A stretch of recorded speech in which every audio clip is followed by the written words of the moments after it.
everyone, hello. My name is Aanchal Arora and I welcome you all to my YouTube channel The Chem Squad। और आज की video में हम लोग coordination compounds के questions करेंगे। मतलब हम लोग रिकॉल करेंगे कि भाई जो जो पढ़ा उससे रिलेटेड सवाल हम कर भी पा रहे हैं कि नहीं। एंड ड्यूरिंग दिस प्रोसेस मैं तुम्हें हो सकता है किसी क्वेश्चन में एक और एक्स्ट्रा क्वेश्चन कराऊँ या किसी और क्वेश्चन में एक से ज़्यादा और एक्स्ट्रा क्वेश्चन कराऊँ, डिपेंडिंग ऑन कि उससे रिलेटेड क्या क्या और पता हो तो बढ़िया चल रहा है। ठीक है, so let's do that. But before that यार वीडियोस को लाइक किया करो यार, क्या कर रहे हो? देखते सब हो, लाइक नहीं करते हो। Please like the videos and subscribe to the channel if you haven't already. And अगर कर दिया तो करवाओ ना दूसरों से भी, क्या कर रहे हो? Do it. तो स्टार्ट करते हैं। Question number 1, cobalt chloride, cobalt 3 chloride forms several octahedral complexes with ammonia. Which of the following will not give test for chloride ions with silver nitrate at 25 degree Celsius? देखते हैं। देखो जी, अगर octahedral complexes हैं तो मतलब coordination number 6 चाहिए। पहले case में 3 NH3 हैं और 3 क्लोराइड है, तो ये कोऑर्डिनेशन कॉम्प्लेक्स ही एक क्लोरो की तरह हो जाएंगे ना। एक भी क्लोराइड ऐसा नहीं होगा जो भाई एज द काउंटर आयन या in the ionic sphere present हो। सब कोऑर्डिनेशन कॉम्प्लेक्स में होंगे और ये थोड़ी टूटेगा, तो इसके पास कोई भी फ्री क्लोराइड आयन नहीं होगी देने के लिए। Answer is option A. तो ये तो पेज लगा नहीं। Next question, which of the following will exhibit maximum ionic conductivity? जितने ज़्यादा फ्री आयन्स होंगे उतनी ज़्यादा आयनिक कंडक्टिविटी होगी। Similar to the previous question है ये भी। इसमें भी वैसे ही सोचना है कि अगर इसको तोड़ा तो कितने फ्री आयन्स बनेंगे। जितने ज़्यादा फ्री आयन्स बनेंगे उतनी ज़्यादा आयनिक कंडक्टिविटी होगी। तो देखते हैं। पहले केस में अगर हम तोड़ेंगे तो 4K plus plus FeCN6 whole 4 minus charge, मतलब 4K plus plus FeCN whole 6 4 minus. Second वाले को अगर हम ब्रेक करेंगे तो CONH3 whole 6 3 positive plus 3Cl minus में टूटेगा। नेक्स्ट को तोड़ेंगे तो Cu, कोऑर्डिनेशन स्फीयर के अंदर वाले नहीं टूटते, 2 पॉजिटिव प्लस 2Cl माइनस, और ये तो टूटेगा इन्हीं आयंस की फॉर्म में। तो सबसे ज़्यादा आयंस कौन प्रोड्यूस कर रहा है? ये 5 आयंस प्रोड्यूस कर रहा है, और जितनी ज़्यादा आयंस प्रोड्यूस करेगा उतनी ज़्यादा आयनिक कंडक्टिविटी होगी। मिनिमम आयनिक कंडक्टिविटी पूछता तो ये, क्योंकि आयंस ही नहीं प्रोड्यूस करा तो काएगी ionic conductivity. Next question, when 1 mole of CrCl3.6H2O is treated with excess of AgNO3, 3 moles of AgCl are obtained. 3 moles of AgCl are obtained। मतलब हमने ये कॉम्प्लेक्स लिया, 1 मोल कॉम्प्लेक्स का लिया, उसके साथ एक्सेस में AgNO3 लिया, तो मतलब Ag प्लस आयन्स की कोई कमी नहीं है। हर Ag प्लस आयन जो है वो Cl माइनस आयन को ढूंढ के AgCl देगा। तो 3 मोल AgCl का मतलब है कि 3 मोल फ्री Ag प्लस आयन्स थे और 3 मोल फ्री Cl माइनस आयन्स थे। अब Ag प्लस तो कितने भी होंगे, बट अगर Cl माइनस आयन 3 मोल हुए तो 3 मोल AgCl बनेगा। एक्सेस AgNO3 लिखा है ना, तो 3 मोल AgCl बनाने के लिए हमें 3 मोल फ्री Cl माइनस आयन्स चाहिए। और कोऑर्डिनेशन स्फीयर के अंदर वाली चीज़ें आयनिक फॉर्म में नहीं टूटती हैं। तो कोऑर्डिनेशन स्फीयर होता है, फिर आयनिक स्फीयर होते हैं, काउंटर आयन्स होते हैं, वो टूटते हैं पानी में। तो अगर मैं बेटा पहले वाला देखूं तो फ्री क्लोराइड आयन्स प्रोड्यूस करेगा? ये बिल्कुल नहीं करेगा। सेकेंड वाले केस में ये जब टूटेगा तो एक Cl माइनस आयन बाहर होगी, एक, और 1 मोल Cl माइनस आयन अगर होगी तो 1 ही मोल AgCl प्रेसिपिटेट आउट होगा। इधर देखें तो 2 मोल Cl माइनस आयन्स फ्री है, तो 2 ही मोल AgCl प्रेसिपिटेट होगा। और फाइनल इस केस में जहाँ पे CrH2O whole 6 3 positive plus 3Cl minus मिलेगा, तो जब 1 मोल कोऑर्डिनेशन कॉम्प्लेक्स डिसोसिएट किया तो उसने 3 मोल फ्री क्लोराइड आयन्स दिए, जिन्होंने Ag प्लस के साथ इंटरैक्ट करके 3 मोल AgCl का प्रेसिपिटेट दिया। ठीक है जी, तो इसका आंसर हो जाएगा D. Next question, homoleptic complex from the following complexes is. Homoleptic और हेट्रोलेप्टिक कॉम्प्लेक्सेज याद है, डेफिनेशन बेस्ड। होमोलेप्टिक में सेम टाइप के लिगेंड्स होते थे और हेटेरो में अलग टाइप के।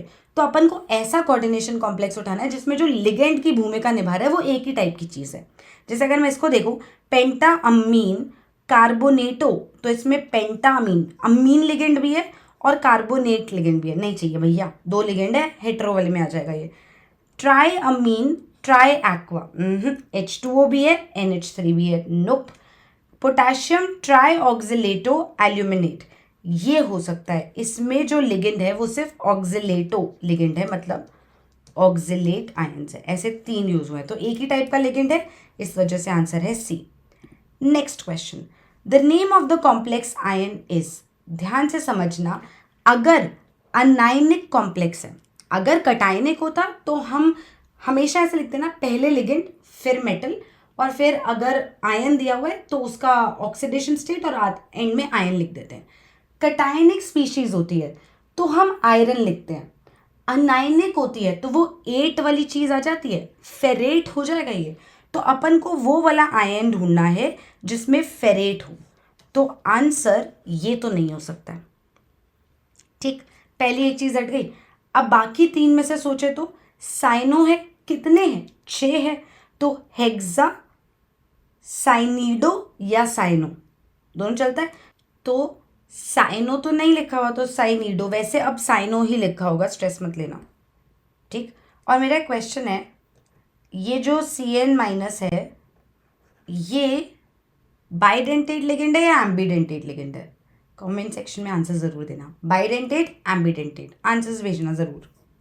Next, IUPAC name of this thing is, IUPAC nomenclature करना है।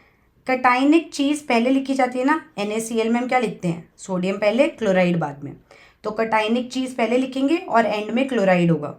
ठीक, लिखना कैसे है कोऑर्डिनेशन स्फीयर वाला, पहले लिगेंड्स फिर मेटल और ब्रैकेट में ऑक्सीडेशन स्टेट। कटाइनिक कॉम्प्लेक्स है अगर, तो मेटल को एज इज लिखना है, अनाइनिक है तो फेरेट याद रखना है। अब ये कटाइनिक कॉम्प्लेक्स है, पहले लिगेंड्स, अमीन लिगेंड है, ब्रोमो लिगेंड है, ठीक है, और नाइट्रो या nitrito N and chloro ligand है। तो अल्फाबेटिकली लिखना है, पहले क्या आएगा, ट्राई अमीन, फिर ब्रोमो, फिर क्लोरो, फिर नाइट्रो, प्लैटिनम, और प्लैटिनम की ऑक्सीडेशन स्टेट क्या होगी, एक्स मेथड से निकाल लेंगे, x + 0 - 1 -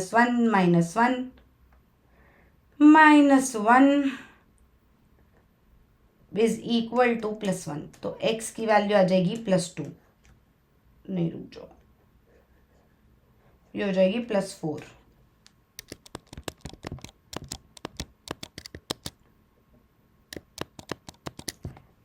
तो x की वैल्यू आ जाएगी +4, राइट। तो triammine, bromo, chloro, nitro, platinum 4 chloride is the answer. ठीक है जी। Next, the type of isomerism shown in the complex is, इस कॉम्प्लेक्स में आइसोमेरिज्म बताना है। इससे पहले क्या मैं इसमें भी आइसोमेरिज्म की बात कर सकती हूँ? ये एक ऑक्टाहेड्रल कॉम्प्लेक्स है, ठीक। मेरा एक क्वेश्चन है, क्या ये कॉम्प्लेक्स जो है इसमें आयनाइजेशन आइसोमेरिज्म हो सकता है? आयनाइजेशन, क्या इस कॉम्प्लेक्स में लिंकेज आइसोमेरिज्म हो सकता है? सोचो आराम से, आयनाइजेशन हो सकता है, क्योंकि ऐसा हो सकता है कि कोऑर्डिनेशन स्फेयर और काउंटर आयन जो है उनमें चेंजेस हो जाए, कि क्लोराइड जो था अभी वो अब क्लोरो लिगेंड बन जाए और अंदर से जो ब्रोमो था वो बाहर ब्रोमाइड बन जाए, हो सकता है ना ये।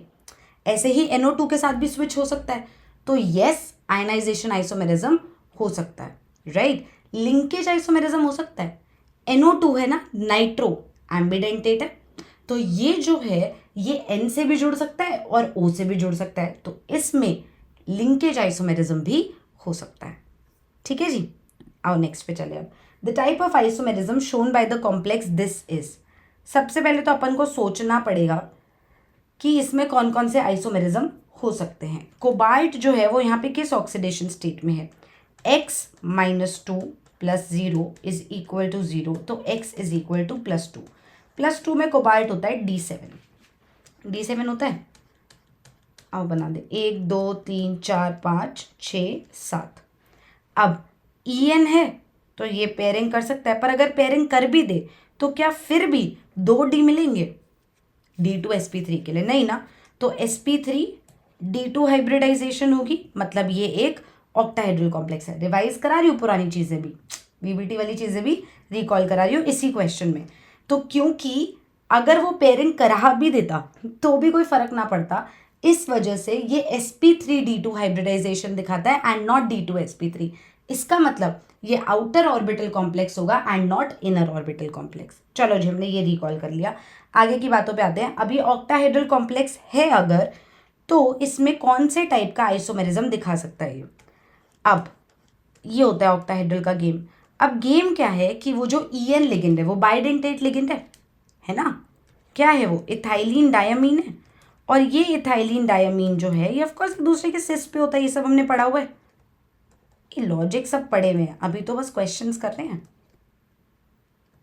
तो एक ने ये जगह पकड़ ली। अब इसको मैं ऐसे लिखने वाली हूँ, चलेगा? ठीक है, तो अब मैं इसको दोबारा लिख के दिखाती हूँ। ये एन एन हो सकता है ये ऐसे बैठे, दूसरा वाला ये ऐसे बैठे और Cl ट्रांस में हो। ऐसा भी तो हो सकता है कि एन एन ऐसे बैठे, एन एन ऐसे बैठे और Cl सिस में हो। तो सिस ट्रांस हो सकता है इसमें, तो इसमें ज्योमेट्रिकल आइसोमेरिज्म हो सकता है। लिंकेज नहीं हो सकता, कोई एम्बिडेंटेट लिगेंड है ही नहीं। आयनाइजेशन ही नहीं हो सकता, कोई बाहर बैठी हुई काउंटर आयन है ही नहीं। ठीक है, कोऑर्डिनेशन आइसोमेरिज्म भी नहीं हो सकता, इसमें होगा ज्योमेट्रिकल आइसोमेरिज्म, सिस ट्रांस। आगे बात करते हैं। The geometry and magnetic behaviour of this complex is. अब ये पूरा ज्योमेट्री एंड मैग्नेटिक बिहेवियर की बातें वीबीटी से कर लें, ज्योमेट्री की बातें। चलो खेलें। निकल की ऑक्सीडेशन स्टेट यहाँ पे 0 आएगी। 0 है मतलब निकल क्या हो गया, 3d8 4s2, 1 2 3 4 5 6 7 8, 3d8 4s2 लिख दिया। अब कार्बोनिल जो है वो एक स्ट्रॉन्ग लिगेंड है, स्ट्रॉन्ग लिगेंड है तो चलो मैम हम पेयरिंग करा रहे हैं, करा दे यार। तेरा डी पूरा भर गया, बचा क्या, बचा 4s और 4p, तो sp3 हाइब्रिडाइजेशन हो जाएगी। तो ये जो निकल कार्बोनिल है, क्या ये स्क्वायर प्लेनर कॉम्प्लेक्स है? बिल्कुल नहीं, ये टेट्राहेड्रल कॉम्प्लेक्स है। sp3 हाइब्रिडाइजेशन होने की वजह से ये टेट्राहेड्रल ज्योमेट्री दिखाएगा। और क्या ये पैरामैग्नेटिक है? नहीं, हमने पेयर कर दिए ना सारे, डायमैग्नेटिक है। तो it is tetrahedral and it has a tetrahedral geometry and it is diamagnetic in nature. Answer is option B. ठीक है जी, आगे चले। Next, due to the presence of ambidentate ligands coordination compounds show isomerism. Okay, due to the presence of ambidentate ligands, palladium complexes of the type this and this are, देखिए एम्बिडेंटेट ligands की वजह से कौन सा आइसोमेरिज्म होता है? अभी पीछे ही एक क्वेश्चन में बताया, लिंकेज आइसोमेरिज्म, कि भाई तू SCN है, तू सल्फर वाली साइड से बॉन्ड कर रहा है या तू नाइट्रोजन वाली साइड से बॉन्ड कर रहा है, तो इसमें आ जाएगा लिंकेज आइसोमेरिज्म। अब मेरा एक और क्वेश्चन है, इसी से हम एक क्वेश्चन उठाते हैं। मान लो मैंने ना ये लिख दिया इसकी जगह, राइट, इसके कितने आइसोमर्स होंगे? अब ये एक स्क्वायर प्लेनर कॉम्प्लेक्स है, तो तुम वो छूटते ही बोलोगे कि ma'am ma'am ma'am ma'am cis trans. मैं बोलूँगी ठीक है यार, ये ले, ये तेरा एक सिस SCN और एक ये तेरा ट्रांस। चल मैं मान गई तेरी बात, मान गई, कोई दिक्कत नहीं है। OH2 OH2 SCN। तो इसके 2 आइसोमर्स होंगे टोटल? नहीं। जब भी ऐसा क्वेश्चन हो, ज्योमेट्रिकल दिख गए, गुड फॉर यू, बहुत बढ़िया। एक बार सोचो कि जो इसमें लिगेंड्स है, क्या उनमें से कोई भी ऐसा है जो किसी और टाइप का आइसोमेरिज्म भी दिखा सकता है? और यहाँ पे वो है, ये लिंकेज भी दिखा सकता है ना, सल्फर से जुड़ा है, नाइट्रोजन से भी तो जुड़ सकता है। तो मैम आंसर आ गया 4। एक सेकेंड, आराम से बात करते हैं, देखेंगे अभी 4 भी है या उससे भी ज़्यादा है, आराम से देखते हैं। तो एक केस आ गया कि मैम देखो, मैं आपको बताता हूँ, स्लैश बताती हूँ, जो भी बता रहा है कि भाई इसके भी 2 हो जाएंगे। मैं कहूँगी बहुत बढ़िया, आंसर 4 है। दोबारा सोचो, थोड़ा सा और सोचो, थोड़ा सा और अगर तुम दिमाग लगाने लगे तो तुम्हें ये लगेगा कि एक सेकेंड, ये भी तो 2 हैं। तो ऐसा भी तो हो सकता है कि एक केस ऐसा बने जिसमें एक SCN टाइप का हो, एक NCS टाइप का हो, उसके भी 2 ज्योमेट्रिकल आइसोमर्स बनेंगे। तो 2 4 2 6 टोटल आइसोमर्स हो जाएंगे, ज्योमेट्रिकल और लिंकेज आइसोमर्स को टोटल मिक्स करके।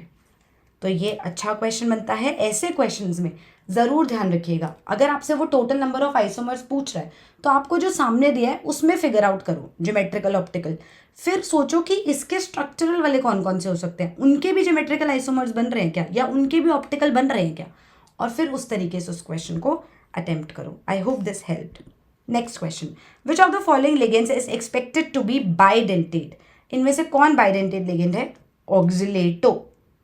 ऑक्सिलेटो बना है C double bond O minus, C double bond O minus.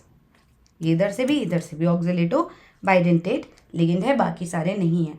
इसी में एक नेक्स्ट क्वेश्चन मेरे दिमाग में जो आया वो ये है कि Cn माइनस है, हम इसको बोलते हैं कि ये एम्बिडेंटेट न्यूक्लियोफाइल है। क्यों भैया, क्यों है ये? क्योंकि ये कार्बन से भी जुड़ सकता है मैम, नाइट्रोजन से भी, Cn की तरह लगे या Nc की तरह। तो CH3Cn एम्बिडेंटेट क्यों नहीं है? है या नहीं है? पहले तो ये सोचो, है या नहीं है? अगर है तो क्यों है, नहीं है तो क्यों नहीं है? सोचना ज़रा एक बार। आई टेल यू, यहाँ पे इस कार्बन की शक्ल देखो, इसके पास है क्या फ्री इलेक्ट्रॉन डेंसिटी किसी को भी देने के लिए? किसी भी इंसान को देने के लिए इसके पास कहाँ है इलेक्ट्रॉन डेंसिटी? 4 बॉन्ड बना रहा है बेचारा, खत्म हो गया इसका कार्यक्रम। सिर्फ नाइट्रोजन वाली साइड से बॉन्डिंग हो सकती है, तो एम्बिडेंटेट नहीं है। उसने ऐसा बना के दिया ना CH3Cn है, ठीक है जी। CH3Nc लिख के देता तो अलग बात होती, फिर मतलब तब कार्बन वाली साइड से बॉन्ड करता। तो ये एम्बिडेंटेट लिगेंड नहीं है, कंफ्यूज मत होना, कहीं इसमें लिंकेज कराओ।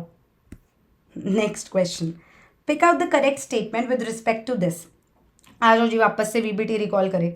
मैंगनीज की ऑक्सीडेशन स्टेट यहाँ पे +3 आएगी, देख लो, अपने निकाल लो एक्स मेथड से। मैं तो सोच रही हूँ +3 आएगी। +3 का मतलब D4 है ना, 3D5 4s2 होता है, 3 इलेक्ट्रॉन जोड़ा है, D4 रह गया, 1 2 3 4, D4 हो गया। अब Cn माइनस आयन है, Cn माइनस आयन जो है वो इसमें इज दी अटैकिंग लिगेंड, और वो स्ट्रॉन्ग लिगेंड है। स्ट्रॉन्ग लिगेंड है तो पेयरिंग कराएगा, कितनी? जितनी ज़रूरत है उतनी। तो D2sp3 हाइब्रिडाइजेशन हो सकती है इसकी, और ये ऑक्टाहेड्रल हो जाएगा, not square planar, octahedral. D2sp3 hybridization and octahedral हो जाएगा ये, ठीक है जी। नेक्स्ट क्वेश्चन, ओहो, the order of energy absorbed which is responsible for the colour of these complexes. Order of energy absorbed, strength of ligand के बारे में है क्वेश्चन। जो लिगेंड जितना स्ट्रांग होगा वो उतना मेटल के डी ऑर्बिटल्स की स्प्लिटिंग कराएगा, सेंट्रल एटम के या सेंट्रल आयन के डी ऑर्बिटल्स की उतनी ज़्यादा स्प्लिटिंग कराएगा। जितनी स्प्लिटिंग होगी उतना इलेक्ट्रॉन को नीचे से ऊपर जाने के लिए एनर्जी ज़्यादा चाहिए होगी। कम स्प्लिटिंग, ज़्यादा स्प्लिटिंग, तो यहाँ पे ज़्यादा एनर्जी अब्जॉर्ब करेगा वो नीचे से ऊपर जाने के लिए। ज़्यादा एनर्जी अब्जॉर्ब करेगा तो हम उसको higher order of energy absorbed में रखेंगे। तो ये गेम खेल कौन रहा है? लिगेंड खेल रहा है। If the metal is the same तो लिगेंड खेल रहा है, जितना स्ट्रॉन्गर लिगेंड होगा उतनी ज़्यादा स्प्लिटिंग होगी। तो हमें यहाँ पे स्ट्रेंथ ऑफ लिगेंड की बात करनी है। पर मैम लिगेंड तो सब में En या H2 दिख रहा है। कोई बात नहीं, एक बार फिर सोचो, En इथाइलिन डायमीन और H2 एक्वा लिगेंड, दोनों में से कौन स्ट्रॉन्गर है? Ethylene diamine. वो ज़्यादा अमाउंट में है तो वो ज़्यादा स्प्लिटिंग कराते हैं। उनका अमाउंट कम होता हुआ वीक का अमाउंट बढ़ता रहा तो कलेक्टिवली वीक का इफेक्ट बढ़ता रहेगा। तो अब इस वाले केस में मैक्सिमम स्प्लिटिंग होगी, followed by this case, followed by this case. तो जितनी ज़्यादा स्प्लिटिंग होगी उतनी ज़्यादा एनर्जी अब्जॉर्ब करेगा और उतना ज़्यादा हम उसकी स्ट्रेंथ को डिफाइन कर पाएंगे। तो यहाँ पे C में सबसे ज़्यादा एनर्जी अब्जॉर्ब्ड होगी, followed by A, followed by B। Answer is option A, ठीक है जी। तो ये क्वेश्चन हो गया एनर्जी अब्जॉर्ब का। इससे रिलेटेड अगर एक और क्वेश्चन करना है तो I can give it to you कि मान लो मेरे पास कोई मेटल आयन है M2+, कोई रैंडम मेटल आयन है, इसके 2 कॉम्प्लेक्सेस है मेरे पास। एक है MX6 neutral complex, neutral ligands हैं, MY6 2 पॉजिटिव, 2 कॉम्प्लेक्स बन रहे हैं। इस कॉम्प्लेक्स का कलर, ये जो कॉम्प्लेक्स है इसका कलर ब्लू है, दिख रहा है ब्लू, और ये जो कॉम्प्लेक्स है इसका कलर येलो है, दिख रहा है येलो। और पूछ रहा है इन दोनों में से कौन सा लिगेंड स्ट्रॉन्गर है। I repeat the question. कोई मेटल आयन है M2+, वो 2 ऑक्टाहेड्रल कॉम्प्लेक्सेस बना रहा है, एक न्यूट्रल लिगेंड X के साथ, एक न्यूट्रल लिगेंड Y के साथ, हाइपोथेटिकल है। अब MX62+ जो कॉम्प्लेक्स बना है उसका कलर है ब्लू, और MY62+ जो कॉम्प्लेक्स बना है उसका कलर है येलो। दिख रहा है ये, तो जो कलर दिखता है उसके कॉरस्पॉन्डिंग वाला कलर हम सोचते हैं अब्जॉर्ब कर रहा है, राइट। तो अगर वो ब्लू दिख रहा है तो वो कौन सी वेवलेंथ मोस्ट प्रोबेबली अब्जॉर्ब कर रहा होगा, सोचे। व्हील बना दिया। अगर वो ब्लू दिख रहा है तो वो ऑरेंज अब्जॉर्ब कर रहा होगा, तो ये अब्जॉर्ब ऑरेंज कर रहा होगा, अब्जॉर्ब ऑरेंज कर रहा होगा। और अगर कोई येलो दिख रहा है तो मतलब वो वायलेट वाला अब्जॉर्ब कर रहा होगा। इन दोनों में से ई अब्जॉर्प्शन कौन सी वाली लाइट की होती है, वायलेट लाइट की या ऑरेंज लाइट की। विबग्योर, वायलेट की एनर्जी सबसे ज़्यादा होती है ना, इसकी वेवलेंथ सबसे कम होती है, एनर्जी सबसे ज़्यादा होती है। तो वायलेट वाले की energy of absorption greater than होगी ऑरेंज वाले की एनर्जी ऑफ अब्जॉर्प्शन से, राइट। एनर्जी ऑफ अब्जॉर्प्शन ज़्यादा कब होगी, जब स्प्लिटिंग ज़्यादा होगी, तो ज़्यादा स्प्लिटिंग इस केस में होगी, और ज़्यादा स्प्लिटिंग इस केस में होगी, मतलब Y is a stronger ligand. I hope you got the point. ठीक है, नहीं समझ आया तो वापस से एक बार देखना, फिर समझ आ जाएगा। टफ नहीं है, इसमें डिफरेंस बस इतना है कि मैंने आपको ये नहीं बताया कि लाइट अब्जॉर्ब कौन सी हो रही है, मैंने आपको ये बताया उसका कलर दिख क्या रहा है, तो उसके कॉरस्पॉन्डिंग वाली अब्जॉर्प्शन जो लाइट की हो रही है वो सोचना है, उसके अकॉर्डिंग अभी भी अब्जॉर्प्शन वालों को ही हम कंपेयर कर रहे हैं, उसके अकॉर्डिंग लेकिन कंपेयर करने हैं। जहाँ पे ज़्यादा एनर्जी ऑफ अब्जॉर्प्शन होगा मतलब वहाँ स्प्लिटिंग ज़्यादा है, मतलब वहाँ स्ट्रॉन्गर लिगेंड है। ठीक है जी, तो यहाँ पे स्ट्रॉन्गर लिगेंड Y हो जाएगा। आई होप आपको बातें समझ आई हैं।